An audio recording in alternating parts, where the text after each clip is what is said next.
ఒక ఉద్రిక్తత తగ్గింది, ఓ యుద్ధం ఆగింది అనుకునే లోపే మరొకటి. ఏ చిన్న అలజడి జరిగినా ప్రపంచ దేశాలకు కంటి మీద కునుకు లేకుండా పోతోంది. పశ్చిమాసియా యుద్ధానికి ఫుల్ స్టాప్ పడింది. ఇకంతా హ్యాపీస్ అనుకుంటున్న టైంలో టెంపరీ మరో ఘాటు స్టేట్మెంట్ ఇచ్చాడు. ఇంతకు ముందు చెప్పిన మాటే అయినా ఈ టైంలో చెప్పడం మరిన్ని భయాలు క్రియేట్ చేస్తోంది. పనామా మీద చైనా ఆధిపత్యాన్ని అడ్డుకుంటామని వార్నింగ్ ఇచ్చాడు. ఇంతకీ ఏం జరుగుతోంది? నిజంగా పనామా కాలువను చైనానే కంట్రోల్ చేస్తోందా? ట్రంప్ వ్యాఖ్యలతో కొత్త ఉద్రిక్తతలు తప్పవా?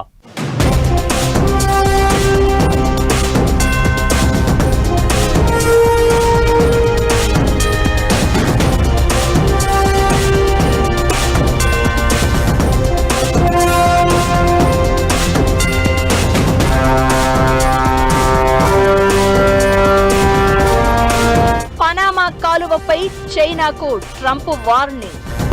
పనామాపై చైనా ఆధిపత్యాన్ని సహించేదేలే. పనామాను అప్పగించడమే తప్పు అన్న ట్రంప్ వాట్ నెక్స్ట్? మరో ఉద్రిక్తత తప్పదా? పనామా నిజంగా చైనా కంట్రోల్లో ఉందా? ట్రంప్ వ్యాఖ్యలపై చైనా రియాక్షన్ ఏంటి? ప్రపంచ దేశాలను వెంటాడుతున్న భయాలేంటి?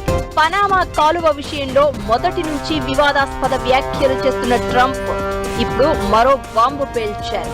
పనామా మీద చైనా ఆధిపత్యాన్ని సహించేది లేదని వార్నింగ్ ఇచ్చారు. ఈ వ్యాఖ్యలు ఇప్పుడు ప్రపంచ దేశాల్లో కొత్త భయాలను క్రియేట్ చేస్తున్నాయి. ప్రపంచమే ఓ రణరంగంగా మారింది. చిన్న మాట పెద్ద యుద్ధానికి దారితీసే పరిస్థితులు కనిపిస్తున్నాయి. పశ్చిమాసియా యుద్ధం ఆగిన తర్వాత దేశాలు ఇప్పుడిప్పుడే ఊపిరి పీల్చుకుంటున్నాయి. ఇలాంటి టైంలో చైనాను టార్గెట్ చేస్తూ పనామా విషయంలో ట్రంప్ వార్నింగులు కలకలం రేపుతున్నాయి. ఇప్పుడు డ్రాగన్ రియాక్షన్ ఎలా ఉండబోతోంది? మరో ఉద్రిక్తత తప్పదా? అది యుద్ధానికి దారి తీస్తుందా? యుద్ధమే వస్తే పరిస్థితి ఏంటనే ఆలోచనలతో ప్రపంచ దేశాలు టెన్షన్ పడుతున్న పరిస్థితి. పనామా కాలువపై నియంత్రణను వదులుకోవడం అమెరికా చేసిన చారిత్రక తప్పిదం అని ట్రంప్ విమర్శించారు. పనామాను తన గుప్పిట్లోకి తెచ్చుకోవాలని చైనా చూస్తోందని, కానీ తాము అందుకు అనుమతించబోమని అంటున్నారు. 1977లో జరిగిన టోరిజోస్ కార్టర్ ఒప్పందాల ప్రకారం 1999లో పనామా కాలువ పూర్తి నియంత్రణను పనామా రిపబ్లిక్ దేశానికి అమెరికా ట్రాన్స్ఫర్ చేసింది. దీనిపై ట్రంప్ ఘాటుగా రియాక్ట్ అవుతున్నారు. పనామా కాలువను ఉచితంగా ఇచ్చేశామని, వారు నియంత్రణ సాధించగానే ఓడల రవాణా ఛార్జీలను ఏకంగా 4 రెట్లు పెంచారని, అయినా ఒక్క ఓడ కూడా తగ్గలేదని అన్నారు. ఆ తర్వాత మరో 2 రెట్లు పెంచారని, దీంతో ఏళ్లుగా భారీగా డబ్బు సంపాదించారని చెప్పుకొచ్చారు. అసలు అంతటి వ్యూహాత్మక మార్గాన్ని వదులుకోవడం ఎంత మూర్ఖత్వమంటూ ప్రశ్నించారు. ఇప్పుడు ఈ కాలువను ఆక్రమించుకోవాలని చైనా చూస్తోందని, తాము దాన్ని అడ్డుకుంటామని ట్రంప్ అంటున్నారు.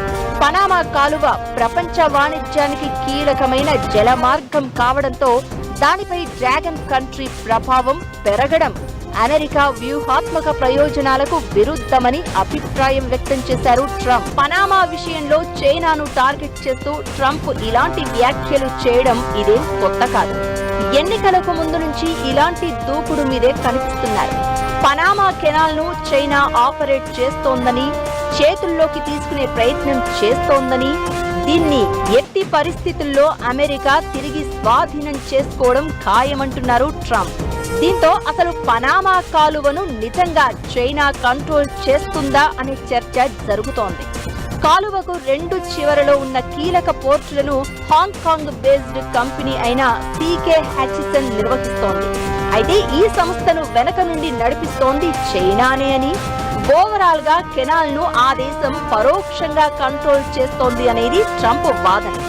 ఇకటు పెట్టుబడులు, బెల్ట్ అండ్ రోడ్ కార్యక్రమాలతో పనామాలో చైనా భారీగా ప్రభావం పెంచుకుంటోంది. నిజానికి కాలువ ట్రాఫిక్ లో చైనా 2వ అతిపెద్ద యూజర్. ఇదే ఇప్పుడు ట్రంప్ ను టెన్షన్ పెడుతోంది. యుద్ధం లేదా సంక్షోభం వస్తే ఈ పోర్టుల ద్వారా అమెరికా నౌకలు వాణిజ్యాన్ని చైనా కంట్రోల్ చేసే అవకాశాలు ఉంటాయని ట్రంప్ భావిస్తున్నాడు. అందుకే టార్గెట్ పనామా నినాదంతో దూసుకుపోతున్నాడు. ప్రస్తుతం పనామా కాలువను చైనా నియంత్రించడం లేదు, నిర్వహించడం లేదు. అయితే హాంకాంగ్ కు చెందిన సీకే హెచ్ఎస్ఎన్ అనుబంధ కంపెనీ పనామా కాలువలోని కరేబియన్ పసిఫిక్ ఎంట్రన్స్ దగ్గర నిర్వహణ బాధ్యతలను నిర్వహిస్తోంది. ఇకటు చైనా ప్రతిష్టాత్మకంగా చేపట్టిన బెల్ట్ అండ్ రోడ్ ఇనిషియేటివ్ లో 2017లో చేరిన మొట్టమొదటి లాటిన్ అమెరికా దేశం పనామాయే. 2016లో చైనా ప్రభుత్వం సిఓకి చెందిన ఓడ మొదటిసారిగా పనామా కాలువలోకి ప్రవేశించింది. అదే ఏడాది China company Landbridge group Margarita దీవిలోని అతిపెద్ద నౌకాశ్రయాన్ని కొనుగోలు చేసింది. పనామా కాలువపై మరో వంతెన నిర్మాణ కాంట్రాక్టును చైనా కంపెనీలే దక్కించుకున్నాయి. ఈ ప్రాంతంలో చైనా ప్రాబల్యం విస్తరిస్తూ ఉండడం అమెరికాకు నచ్చడం లేదు.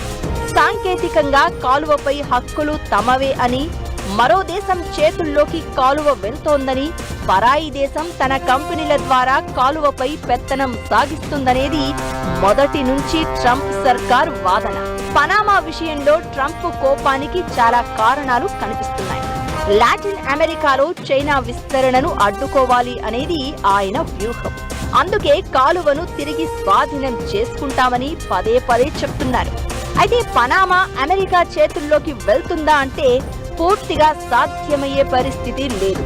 అయితే ట్రంప్ చేస్తున్న వ్యాఖ్యలు లాటిన్ అమెరికా చైనా సంబంధాలపై ఒత్తిడి తీసుకువచ్చే అవకాశాలు ఉంటాయని, దీంతో డ్రాగన్ దూకుడు కాస్త కంట్రోల్ అయ్యే అవకాశాలు ఉంటాయనే అభిప్రాయాలు వినిపిస్తున్నాయి.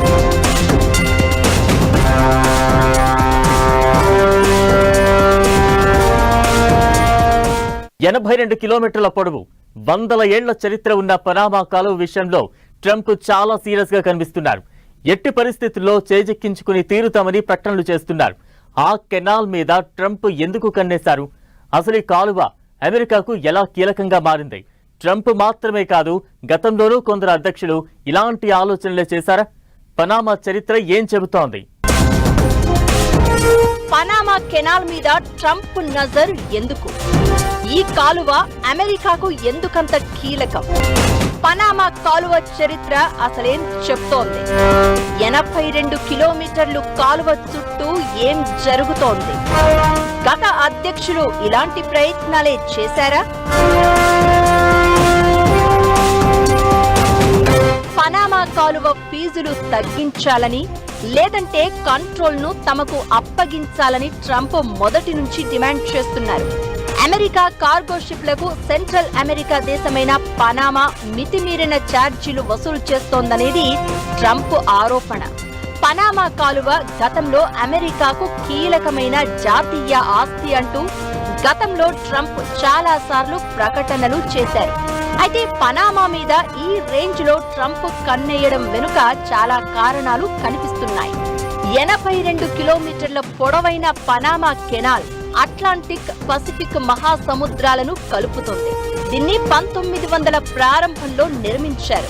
1977 వరకు కాలువపై అమెరికా నియంత్రణ ఉండేది. దీని తర్వాత పనామా అమెరికాల సంయుక్త నియంత్రణలోకి వచ్చింది. 1999లో కాలువపై పనామా దేశం పూర్తి నియంత్రణను పొందింది.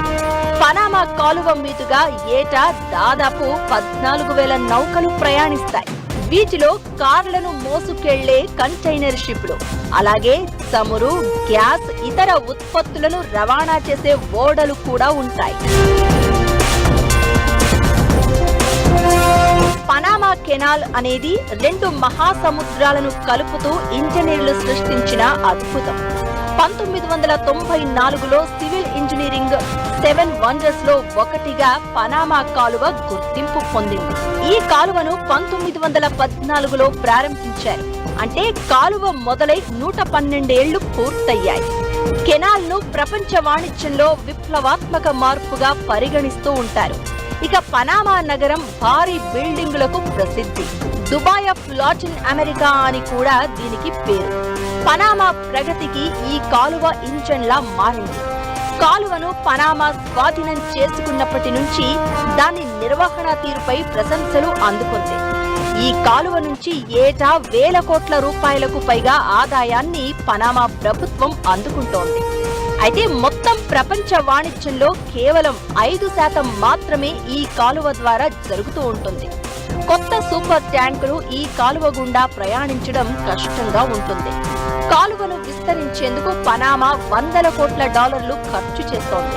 ప్రపంచ వాణిజ్యంలో చైనా ఆధిపత్యం మొదలైన తర్వాత దీని ప్రాధాన్యం పెరిగింది అనే టాక్ కూడా ఉంది.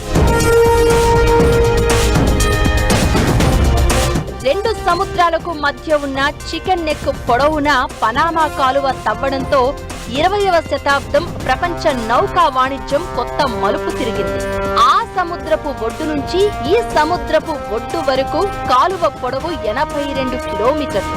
అట్లాంటిక్ నుంచి పసిఫిక్ మహాసముద్రంలోకి వెళ్లేందుకు దక్షిణ అమెరికా ఖండం మొత్తం తిరిగిపోవడాన్ని తప్పించుకునేందుకు రెండు సముద్రాలను కలుపుతూ కాలువ తవ్వాలి అని 1881లో ఫ్రెంచ్ ప్రభుత్వం భావించింది.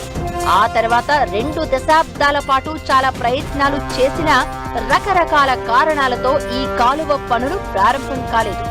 1904 వరకు అసలు ఈ కెనాల్ గురించి పట్టించుకున్న వాళ్లే లేరు.